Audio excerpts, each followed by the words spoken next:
I signed for them after the Euros, and after my first day's training, I was driving home. I was actually thinking, regretting it. What have I done? Like I walked into a circus. It's amazing, isn't it? 9:36 a.m. this morning. Colm Boohig is with us. Colm, good morning to you. How are you? Morning, Ger. Morning, Eoin. So we wanted to continue a conversation that we were having yesterday on deal and no deal, and this is essentially about the big signing that Manchester City have made. Can Ruben Diaz, aged 23, save Manchester City's season? Or is Pep's period of domination in England done? And was it even that dominant? The latter, I think. I think Pep Guardiola's done. I mean, this is unprecedented territory for Pep Guardiola into a fifth season as manager of a football club. And bear in mind, Pep has only been a senior manager for 12 years at three fantastic clubs with amazing options and the talent department. And he probably has taken this Manchester City side as far as it can go. In fact, if you're Ruben Diaz, you're thinking, I'm only going to get a bit of Pep here before the next manager comes in, because I was fully sure that Pep was going to leave this past summer. And only for the CAS appeal maybe in the Champions League he stayed, because he promised his players he would stay if that appeal wasn't overturned. And I think with Pep now, he's kind of a bit in no man's land. And that Liverpool performance and result last night, despite what Roy Keane might say, would not have helped Pep's thinking there. So I think he's going to see this season out, and he might win another domestic cup, but it doesn't matter if you're Man City winning the League Cup, the FA Cup. It doesn't matter. It's totally irrelevant. You have to win the Premier League, and really you have to mount some sort of realistic Champions League title challenge, which he hasn't been able to do since he arrived at the club in 2016.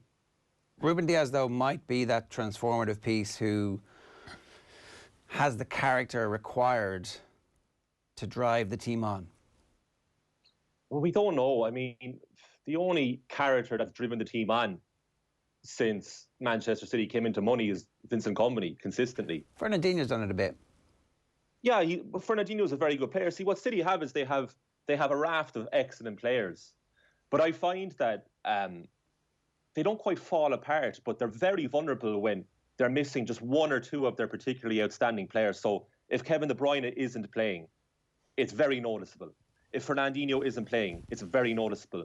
They're without a focal point now in the absence of Sergio Aguero. Whereas you compare them to Jurgen Klopp's Liverpool, and if Liverpool are missing one of their big three up front, they get by. They get results. You think with City is that they're so vulnerable. They're actually very fragile when they don't have the ball and when they're not dominating games. They're a far cry from the team of 2017 to 19, which, like, you would forget, probably especially because of COVID, because so much has happened this year, that between those two seasons, Man City, they were arguably the best Premier League side that the league has seen since 1992. They played such attractive football. But maybe it's got to the point now where the players, they just had enough of Pep's intensity. And maybe it's the Miguel Delaney thing of, managers have a certain peak and maybe Pep's on the other side of that. Or maybe he just needs a new challenge. I mean, New York is probably calling for Pep and that sabbatical, because I imagine he's going to take another one at the end of the season. And I feel a bit sorry for Ruben Diaz, because I don't think he's going to be working with Pep that long. The defenders that he has signed, and not just City, so he didn't sign Mangala or Otamendi. They were signed under the previous regimes. But Nathan Ake, 40 million. Kyle Walker, 47 million. John Stones, 50 million. Benjamin Mendy, 52 million. Aymeric Laporte, 58 million. João Cancelo, 58 million. Ruben Diaz, 65 million. So, is it fair to say that of those players, only Laporte has got better?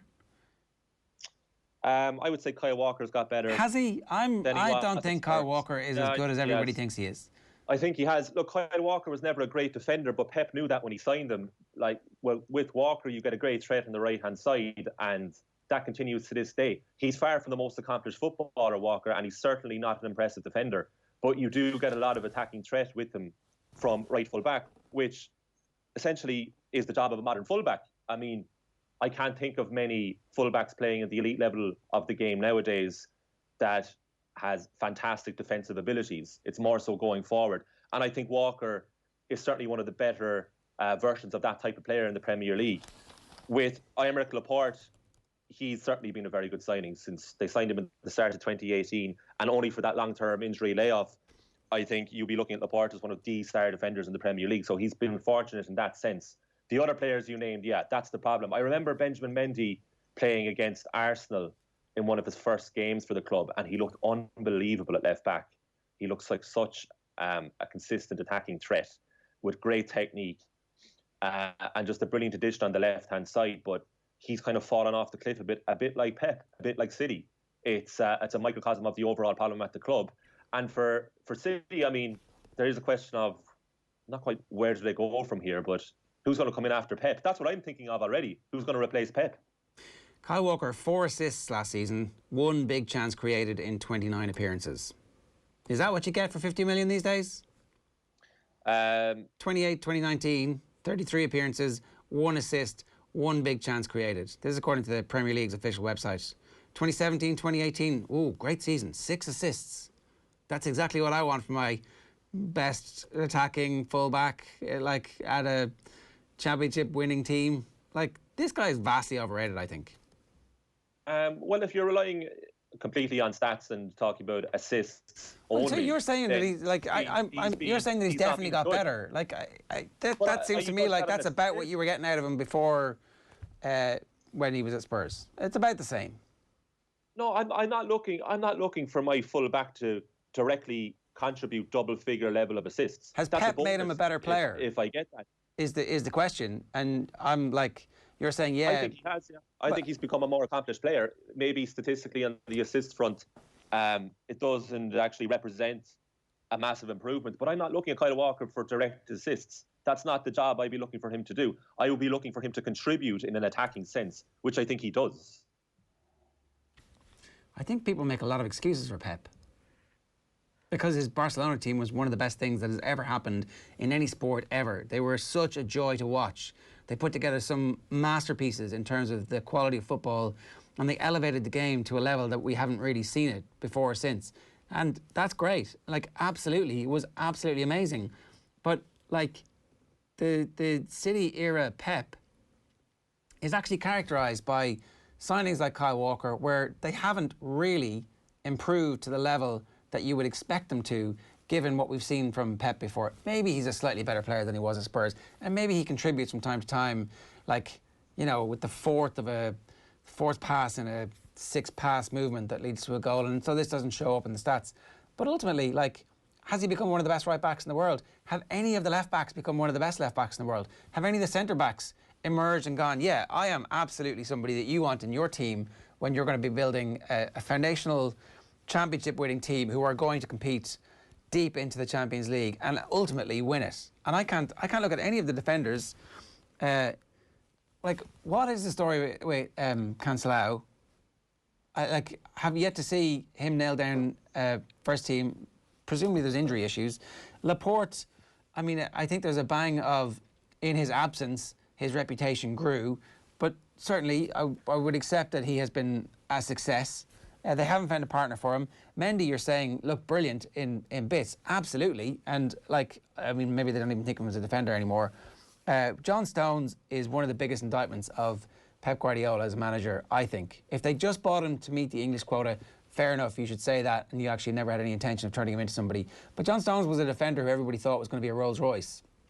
Somebody who could start plays off and dominate English football for the next couple of years, like as a new style of defender, has become nothing. And then, look, I don't know, maybe Nathan Ake's going to make it. I think it's far too early, and he's a really good player who's just starting out in his journey, and maybe a squad player. But at 40 million quid, you know, you would think. So they're the players he has bought. Who's he fixed? Yeah. Like, what are you looking for from Pep? I mean, we knew when he joined Manchester City that he wasn't a particularly great defensive coach. But like, hang on a second. Hire one. You got the staff of 12 people. If he's not the guy, make somebody on your staff be the guy, and everybody should become a better footballer. Have any of them become better footballers? Well, yeah, I think Kyle Walker's become a better player, a better footballer. Yeah, he's not become a better defender, which is the overall point. I mean, Pep has never really made anybody a particularly great defender. Sure, he moved Philip Lahm out of defence into midfield when he was Bayern Munich manager. And then finally, he signed Javier Mascherano from Liverpool for Barcelona and moved them back in to centre-back because he just wants his players to play. I mean, this is a conversation, Ger, we were having yesterday off air, that for Pep, his defence is just an extension of his midfield, and he wants everybody to be able to play ball. He bought Chigurinsky from Shakhtar Donetsk when he was Barcelona manager. I remember that. And the guy lasted a year, the Ukrainian defender. And he was in that Barcelona documentary a few years ago, Graham Hunter documentary, and said that he just could not handle the high-octane passing that Pep demanded from his players. So he is not good with out-and-out defenders. But football's modernised. He's moved on from that. The problem with Pep is that I don't think it's a defence issue. I think Pep himself has peaked at Man City. That's the overall problem. I wouldn't worry that he's not a particularly great defensive coach. I mean, Jose Mourinho, by all accounts, his AMO is concentrate on the defence, get the defence very solid, the foundation very, very solid, defensive midfield as well, and let his attacking third go about their business and create whatever you want, which became massively problematic at Manchester United because the modern football wants detailed instruction, i.e. what Jurgen Klopp gives his players at Liverpool. So that's why Mourinho struggles nowadays. Guardiola went the other way. Very detailed instruction to his attacking players. I mean, Georgie Kiklatsi, iconic Manchester City player, if he picks up that ball deep on the right-hand side nowadays for Man City, he is not scoring that iconic goal. Pep is saying, find your pass, find your angle. Look at what we did in training. Work on that. But sorry, hang on. We've got way late from the central thesis here is that he's bought badly at in his defence, or he has been unable to make those players into better players. And you mentioned Klopp. Klopp is the example of players coming into his team. The Andy Robertson one is the most obvious one, where he takes a player and he turns him into somebody who may not be the best defender in the world, but is certainly a far better footballer. And we can at least say that, like, he understands what he's supposed to do. Virgil has become even better to the point where he's Footballer of the Year. Granted, he's playing with better team and better players. Like, I just think that we've reached a point now where Pep's failings, the Barcelona thing, like, the options that he had were actually better. So he inherits the team. Puyol is there and Piqué are there, and they are excellent defenders. And it's the peak of it's the long sustained period where Piqué is an excellent defender. Mascherano going in alongside him actually did have good defensive instincts, and like perhaps Guardiola was able to turn him from a centre back, from a central midfielder into a centre back, and at some point he was able to do this. Like, I would actually argue that the point and that example proves that he just can't do it anymore, or has been failing to do it. So a lot rests on the kid that they've just signed from Benfica to come in and be a boss at 23.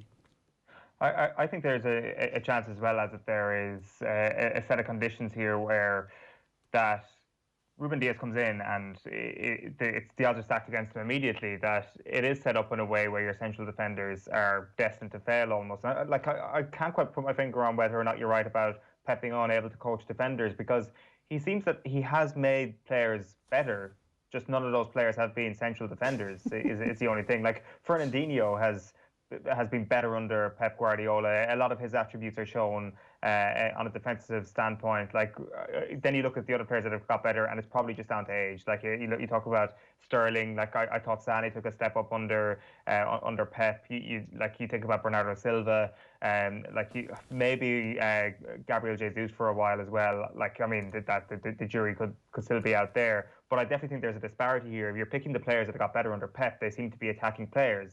Then again, like, they're a 100-point season, and still to this day, their attacking prowess is based on their pressing without the ball as well. I mean, it's not the same as Liverpool's pressing, but it's not a million miles away, where players have to be coached in their without the ball attributes. And he has been good at that in certain ways, but he's also been left wanting in other ways as well. And I think there's definitely truth in just there's something missing about how he's getting the most out of his central defenders at the very least, because, like, you're right about Benjamin Mendy. Like, I even thought after the restart last season, he looked really good at times, and just the inconsistencies are coming back.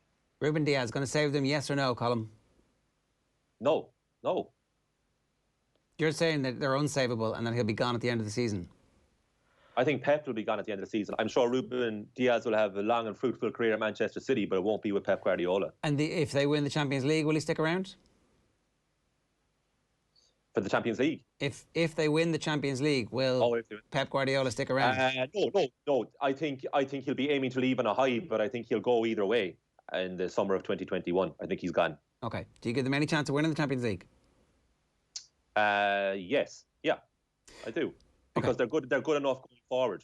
Fair enough. Score a team. I think, the knockout football, obviously, is going to give everybody an opportunity. Okay, so Manchester United are refusing to give up their pursuit of Borussia Dortmund's England forward, Jadon Sancho, making them seem a little bit creepy at this point. Is this move still possible or even likely? How much of an indictment to Manchester United is if they don't just put up and pay up? I think Manchester United will sign Jadon Sancho, but I don't think it will be in this transfer window. Dortmund came out yesterday with a statement saying, kind of, why would we sell now when we can probably get better value for him next summer, once hopefully COVID has dissipated a bit and the transfer market improves for the seller and there's more clubs interested who are willing to pay the 120 million. Now, a lot of clubs and agents and players talk bluster in the last week of a transfer window, so nothing shocks you in football. So Sancho could be a United player come the end of this week, but I would give it 4.5 out of 10 that it will happen in this window. So just slightly less than 50% chance, because I think the player wants to go to United. What's but the reason I think it's more likely that it won't happen. Why wait until the next window? They don't want. Are you from a Sancho point of view or from a United point of view? For Manchester United, it's literally pointless waiting extra time. They want him now. They want him now, but they're not going to get him now. Like, that's my point. But United pay the money. Definitely want him. No, they're already stalling over Alex Telles and for about £6 million. Well, that's the difference. This has proven to be the team of Man United in the last 7 years post Alex Ferguson. They're trying their best to be the tough men in transfer markets, and they're being laughed at by all the other clubs. And how did it work out over Bruno? Waiting that extra window for Bruno. How did that work out? Well, it's good now, but of course, United should have had him for a full season, yeah. But we have him now. And he'd be even better now. You mentioned Alex Telles. The latest reports are not good from a Manchester United perspective. Apparently, they are in deadlock over the player's valuation. Yeah, you're talking to... Go on. Apparently, they bid something like 6 million from... Why can't they just do their business? Like, in fairness to City, they identified a player who will improve the team, they think. I mean, obviously, their record at buying defenders is atrocious, but they identified Ruben Diaz and said, OK.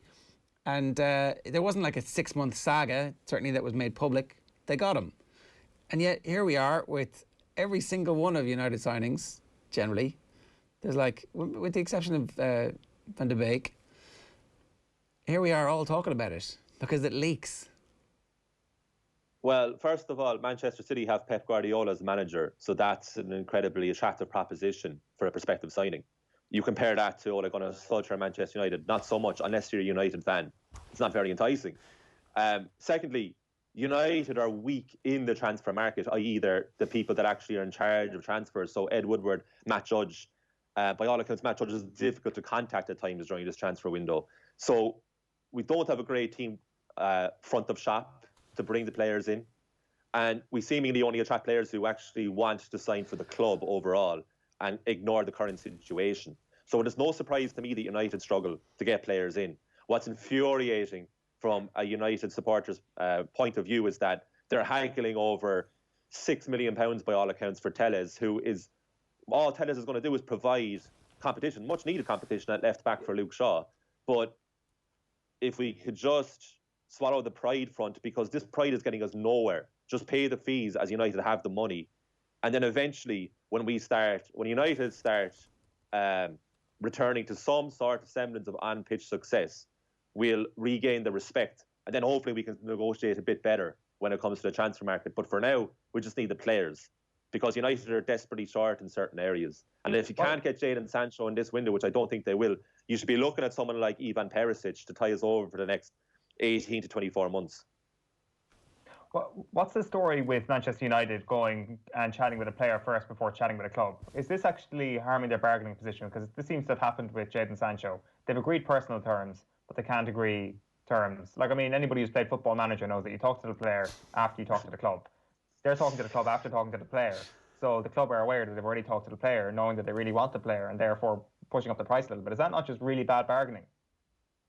Yeah, and also I think that clubs and agents are taking advantage of the fact that United are really weak in the transfer market, and they are out negotiating them and basically outwitting them in this standoff.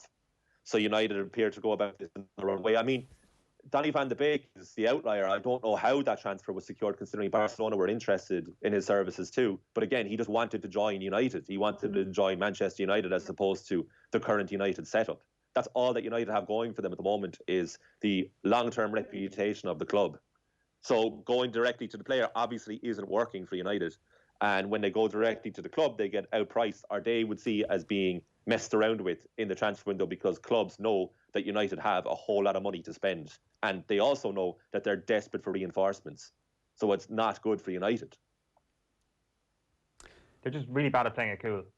I mean, they're impossible. Like, a couple of quick things, right? So players that they're trying to get out. Daniel James is now apparently available to join Leeds United on loan, according to The Sun, but only if they sign Jadon Sancho. And Lazio are in talks to sign Andreas Pereira on a season-long loan with an option to buy. Those options to buy from Italian clubs are kind of like, oh, yeah, we'll definitely try and buy him at the end of the season. Oh, 100%, no problems. And it's like, not a chance. They can't get rid of the players who are sitting on fat contracts because they're just really bad at business. They gave everybody the Alexis Sanchez money, and then that benchmarked everybody else underneath him at like whatever level that was at. You were saying, you know, a lot of players don't want to come and join Manchester United. If I was 22 and really only interested in making money and playing a bit of football and having the lifestyle, I think Manchester United would be a brilliant place to go. If you want to go and be hard work and have someone nag you day in, day out about every single thing in your life, Pep Guardiola doesn't sound like a, you know, like a bundle of fun there. I can see why a certain type of player would be attracted to Manchester United. Those who are interested in Instagram, those who are interested in fashion and shoes, you know, not football. No, I think if you're a 22-year-old who United are interested in, you're probably more likely than not going to have other interests as well. And it's better for your overall career, especially when you're 22, to go to another club at the same level, because players attached with United over the last 7 years don't come out of it very well on the other side. Bruno Fernandes is going against the grain so far, 6 months into his United career. But otherwise, you're associated with this failing project. I mean... Or you're rich. Jesse Lingard's rich. You're going to be rich no matter what if you're at that level of the game. It doesn't really matter who you go to. You're talking a few grand either way, but you're going to be rich. You're talking a few million either way.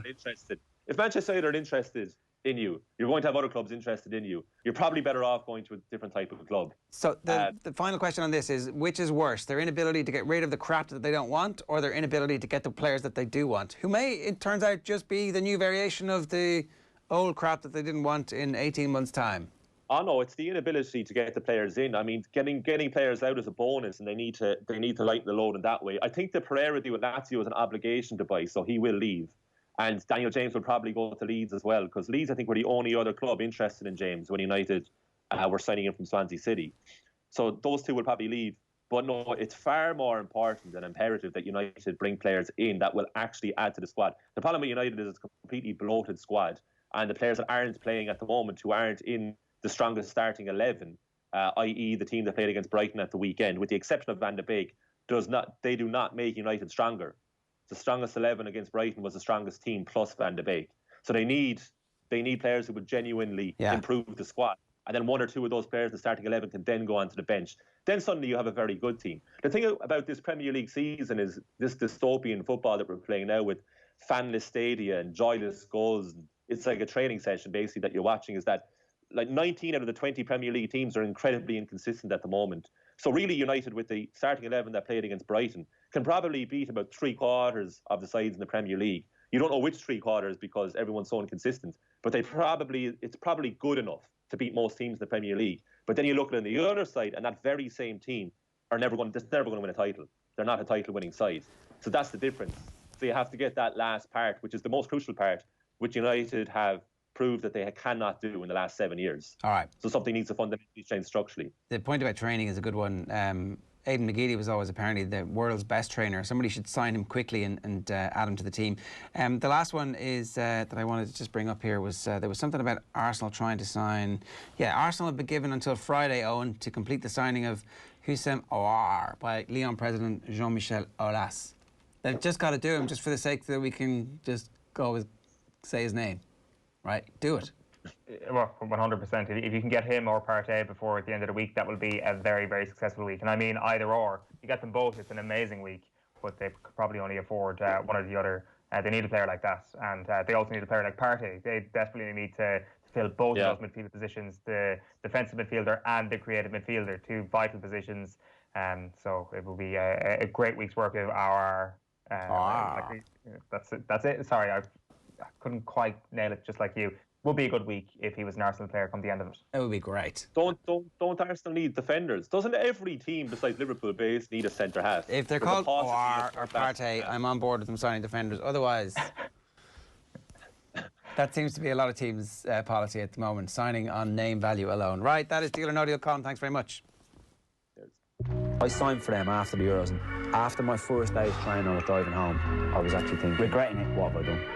Like I walked into a circus. It's amazing, isn't it?